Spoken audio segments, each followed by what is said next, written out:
Hey guys, आज मैं आपको बताने जा रहा हूँ कि डॉक्टरों को प्राचीन मंदिरों में क्यों जाना चाहिए। यह 1000 साल पुराना मंदिर है जिसे तारकेश्वर मंदिर कहा जाता है। इसे मकर प्रणालय कहते हैं। यह एक्चुअली मकर के आकार का एक स्पाउट है। कई लोग सोचते हैं कि मकर एक पौराणिक काल्पनिक जानवर है। प्राचीन काल में इस तरह का जानवर नहीं था और मूर्तिकारों ने इसकी कल्पना मात्र की थी। और कुछ लोग कहते हैं कि मकर वास्तव में एक समय पर अस्तित्व में था, लेकिन अब यह एक्सटिंक्ट हो चुका है। अब आइए इस कार्विंग को देखें। इसमें कुछ अद्भुत डिटेल्स दिखाए गए हैं। इसे देखें। ओक, तो आप देख सकते हैं कि मकर का मुंह खुला है, तो अब पानी उसमें से निकलना चाहिए। यह एक सामान्य चित्रण है। आप इसे कई प्राचीन मंदिरों में देख सकते हैं। लेकिन मुझे जो बात वाकई सरप्राइज करती है वह ये है कि उन्होंने तालू पर मींस मुंह के अंदरूनी ऊपरी भाग पर ये लाइंस, जिसे हम लकीरें कहते हैं, बना रखी है। आप इन लकीरों को देख सकते हैं। ऑफ कोर्स, अगर आपके पास कोई पालतू जानवर नहीं है जैसे कि बिल्लियां या कुत्ते, तो आप सोचेंगे कि ये काल्पनिक बातें हैं। लेकिन जिन लोगों के पास पेट्स हैं और जिन्होंने इन जानवरों के मुंह के अंदर का हिस्सा देखा है, वे जानते हैं कि ये धारियां वास्तव में मौजूद है। इसके लिए एक शब्द भी है, इसे रुगा कहते हैं। प्रत्येक रिच को रुगा कहा जाता है और बहुवचन है रुगे। इसे पैलेटाइन रुगे भी कहा जाता है। ये वास्तव में सभी जानवरों में मौजूद होता है और इसका एक खास उद्देश्य भी है। ये भोजन को उस स्थान पर रखता है। जब आप जानते हैं कि जानवर भोजन को चबा रहा है और फिर निगल जाता है, तो ये भोजन को निगलने में मदद करता है। तो यह एक विशिष्ट उद्देश्य के लिए है। तो कल्पना कीजिए कि उस समय मूर्तिकार इस स्टोन में इन पैलेटाइन रुगे को बनाने में कैसे सक्षम हुआ होगा। लेकिन मान लीजिए कि आप एक स्पेशल इंटरेस्ट वाले इंसान हैं और यह रुगे आपको पसंद नहीं आए। इस नक्काशी में एक और डिटेल है जो वाकई शानदार है। क्या आपने सामने के दांतों के ठीक नीचे ये छोटा सा बम्प देखा है? वहाँ एक छोटा सा बम्प है और यह वास्तव में एक अंग है। हाँ, यह एक अंग है जिसे जैकबिसन ऑर्गन कहा जाता है। इसे वोमेरो नासल अंग भी कहा जाता है। अब ऑफ कोर्स आप में से कुछ लोग कहेंगे, ओ प्रवीण मोहन ने अभी अभी जैकबिसन ऑर्गन नामक एक नया अंग इन्वेंट किया है। नहीं, यदि आप किसी बिल्ली का मुंह खोलें तो आपको जैकबिसन ऑर्गन ठीक इसी स्थान पर दिखाई देगा, जैसा कि यहाँ दर्शाया गया है। ये सामने के दांतों के ठीक नीचे है और यह केवल एक छोटा सा उभार जैसा दिखेगा और आप बीच में लाइन देख सकते हैं। ओक, अब ये जैकबिसन ऑर्गन एक्चुअल में क्या है ना? यह ऑर्गन हवा में मौजूद रसायनों का पता लगाता है।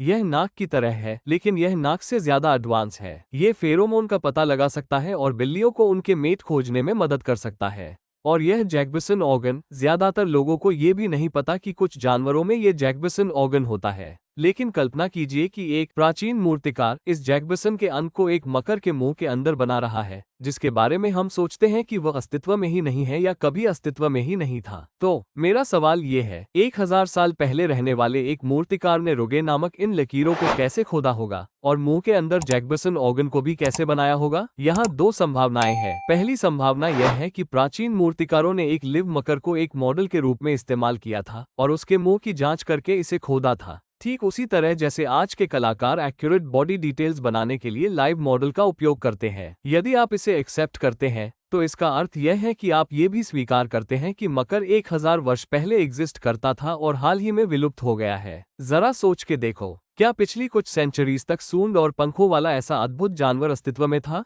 दूसरा ऑप्शन ये स्वीकार करना है कि प्राचीन बिल्डर्स को एनाटॉमी का बहुत उन्नत ज्ञान था और वे बिल्लियों जैसे जानवरों में पाए जाने वाले रुगे और जैकबिसन ऑर्गन के बारे में जानते थे। उन्होंने अवश्य ही इसका स्टडी किया होगा और फिर इन डिटेल्स को पौराणिक पशु मकर के काविंग पर दोहराने का निर्णय लिया होगा। लेकिन इसका मतलब ये है कि प्राचीन भारतीयों के पास एडवांस जटिल शारीरिक ज्ञान था। अब आपने देखा कि जानवरों की शारीरिक रचना के बारे में एंशिएंट लोगों ने विस्तार से पढ़ा था, लेकिन मनुष्यों के बारे में वे लोग कितना जानते थे? उसी मंदिर में हम मनुष्यों के बारे में भी बहुत सारी कार्विंग्स देख सकते हैं। ओक, अब यहाँ आप नक्काशी की एक पूरी सीरीज देख सकते हैं। ये सभी मेरे लिए बहुत इंटरेस्टिंग है। ये सीरीज वास्तव में मातृत्व को स्टेप बाय स्टेप दिखा रही है। तो यहाँ आप इस गर्भवती माँ को देख सकते हैं, राइट? वो महिला एक माँ बनने वाली है और आप उसे टोटली गर्भवती देख सकते हैं। आप देख रहे हैं कि उसका पेट बड़ा है और शायद वो 8वें या 9वें महीने में है और आप उसका चेहरा देख सकते हैं। वो स्पष्ट रूप से उदास है और आपने देखा होगा कि कई प्राचीन भारतीय मंदिरों में पूरी तरह से गर्भवती माताओं की उदास बैठी हुई कार्विंग्स बनाई गई है।